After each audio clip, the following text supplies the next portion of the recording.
3 SEO tips to make more money from your blog on today's episode.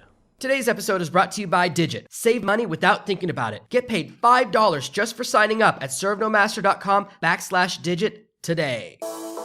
Are you tired of dealing with your boss? Do you feel underpaid and underappreciated? If you want to make it online, fire your boss and start living your retirement dreams now, then you've come to the right place. Welcome to ServenoMaster Podcast, where you'll learn how to open new revenue streams and make money while you sleep. Presented live from a tropical island in the South Pacific by best-selling author Jonathan Green. Now, here's your host. Finding the time to do all the SEO stuff that needs to get done, that can be hard. It can take a lot of effort to maintain SEO on your website. When I started my business, I spent so long and so much time working on SEO and mastering all the different rules, and there's 200 little things that they look at when they're deciding how to rank your website. It's a lot of work. And rather than spending all of your time trying to do every little SEO thing right, I want to make it really simple and really easy for you and give you 3 very simple tips that will help you get a lot more traffic, especially as you write blog post after blog post. You will build the foundation and build a rock solid business around your content. I'm sure you've thought about keywords, and we could talk about keyword research forever, but the main thing is to choose the right keywords. I recently talked to someone who helps to rank small pages in SEO, and one of the things I've always noticed when you try to hire an agency, they often convince you to go after the stupidest words that are so valueless. Right now, my website is ranked number 4 or 5 for the phrase, turn talking into writing. Not because I want to rank for it, because it happens to be the title of one of my blog posts, and it's a phrase that no one competes for. For some reason, 2,000 people a month type it into Google. But there's no value in that phrase because it doesn't match my audience. What's the point of ranking for a phrase that will never lead to a new follower or a new customer? It's just a random set of words that have no meaning. It's far more valuable for me to rank for phrases like escape the 9 to 5 or Grammarly review or ConvertKit bonus, because that's my real audience. Those are people that I have something to offer. If I'm number 1 for Grammarly review and you read my review and then you click the button at the bottom, you buy Grammarly through my link, then I make an affiliate commission. So that's a keyword that can make me money. Turn talking into writing doesn't really make me any money unless I try and affiliate sell Dragon Dictate or a product like that, some type of dictation software. But again, that's an idea keyword, not a buyer keyword. So when you're thinking about the keywords you're going after, you want to be more and more relevant, and longer keywords are easier than shorter keywords, and they're more targeted. Learn how to become a best-selling author is a great keyword, because anyone who comes to my website after that keyword, well, what I teach, what I offer is exactly what they're looking for. It's a great match, and it really matches my business. And it's easier to rank for that than it is to rank for best-selling author. More websites compete for the shorter keywords, and shorter keywords are not always buyer keywords. They're more often than not research keywords, or people that are just kicking the tires and thinking about an idea. So when you're choosing your keywords, when you're doing your keyword research, you want to try to really find keywords that are longer, that match your audience. You don't just want traffic, you want traffic that might buy something. When I was ranking my very first blog, my blog about my dating life, I was number 1 for how to get a girlfriend.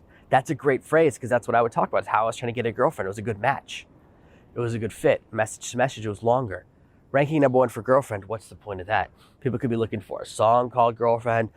People could be talking about their boat called Girlfriend or a movie called Girlfriends. It's not the same thing. So longer keywords are actually much better. They have less traffic, but it's more targeted. Now, when you're writing your blog post, a little secret is that you don't want to just keep using the same little phrase over and over again. What you want to use are LSI keywords. LSI is this fancy, complicated mathematical phrasing that basically says you find words that are similar and related based on their lexicon. So for example, become a bestseller, very similar to how to write a book in meaning. Older keyword search engines 10, 15 years ago, they just knew how to search by word, and so they couldn't tell that write a book and become a bestseller were similar concepts. But now the search engines have become much more advanced. They're much closer to sentience. They're on their way to becoming Skynet. They're not there yet. So for now, we can take advantage of this current intelligence within the search engines to be very effective.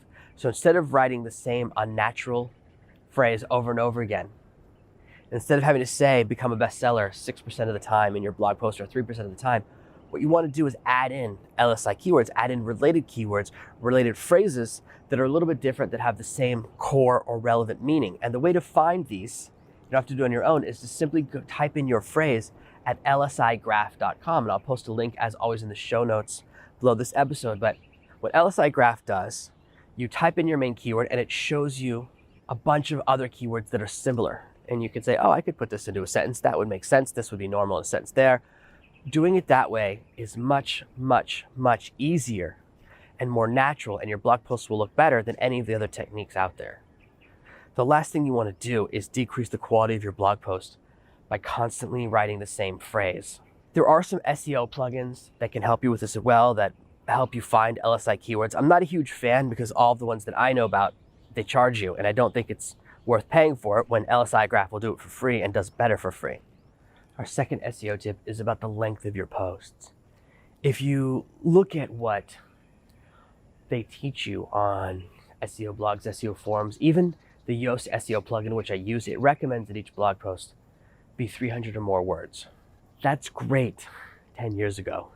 But a recent study of the top ranking blog posts for all the best keywords discovered that the average minimum length is 1,500 keywords. 1,500 words, not 1,500 keywords.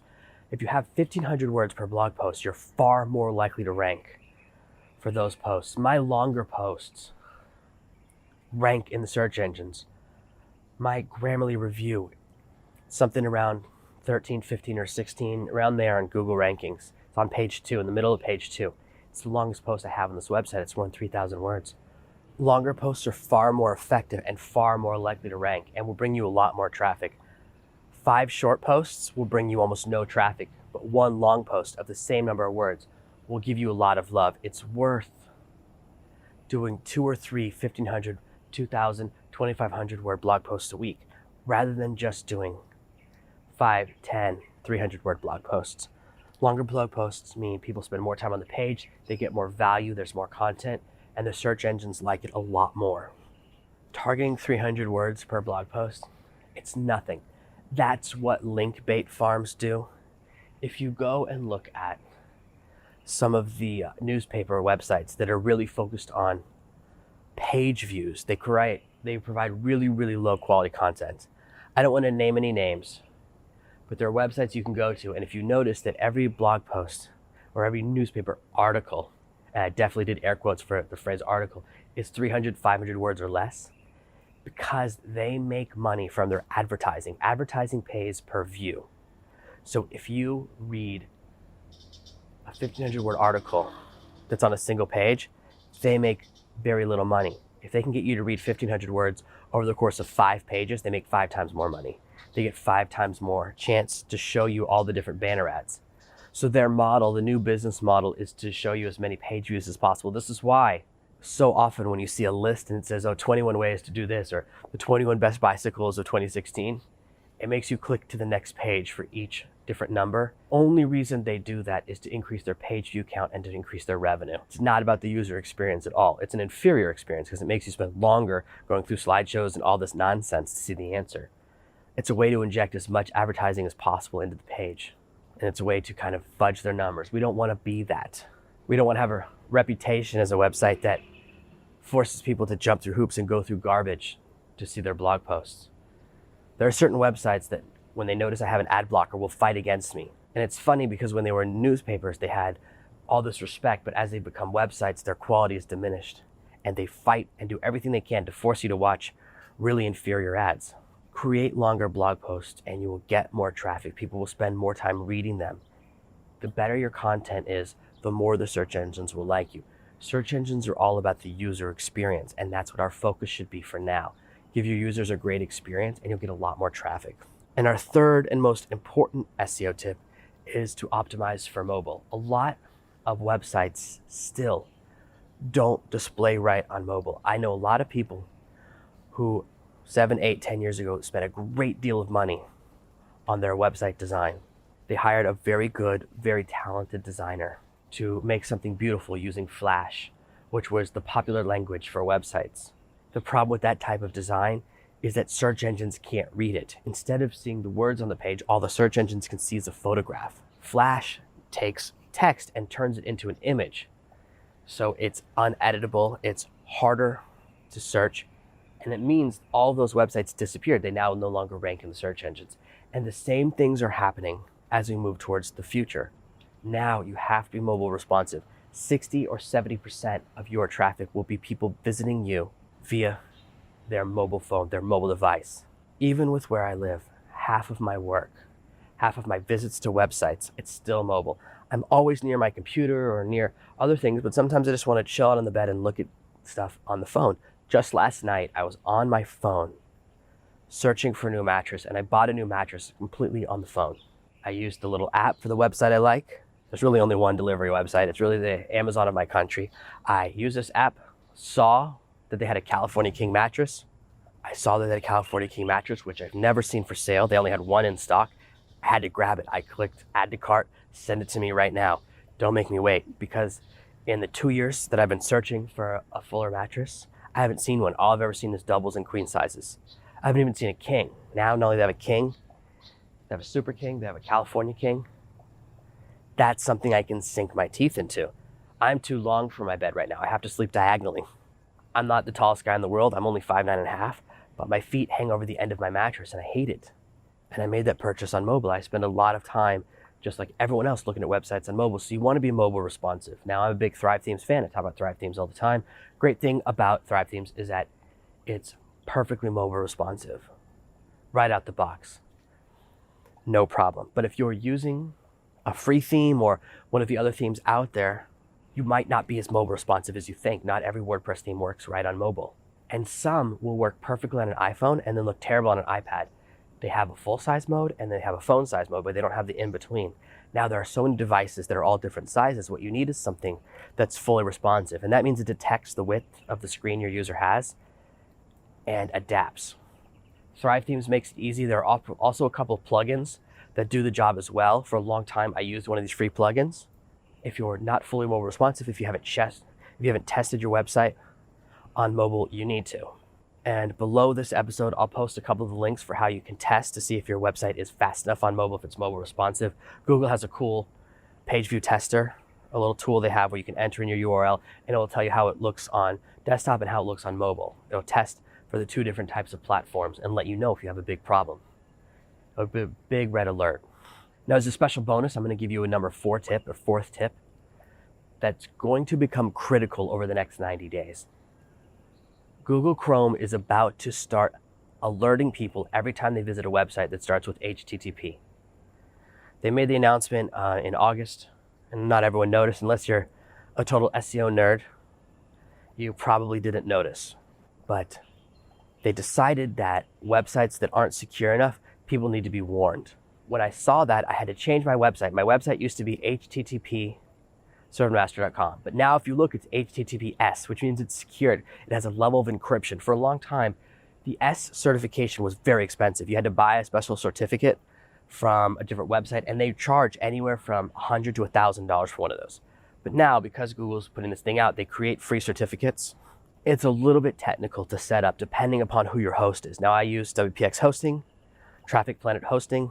If you go to servenomaster.com/Traffic Planet, you can see who I host with. And they have a very simple 5-minute setup. It took me 30 seconds to install this little plugin, use really simple SSL, and convert my website to HTTPS to future-proof it, so that when these alerts start going out and all the websites that are pure HTTP and haven't switched, they're going to get shoved down the rankings, because everyone who visits is going to get a red alert warning, this website is not secured.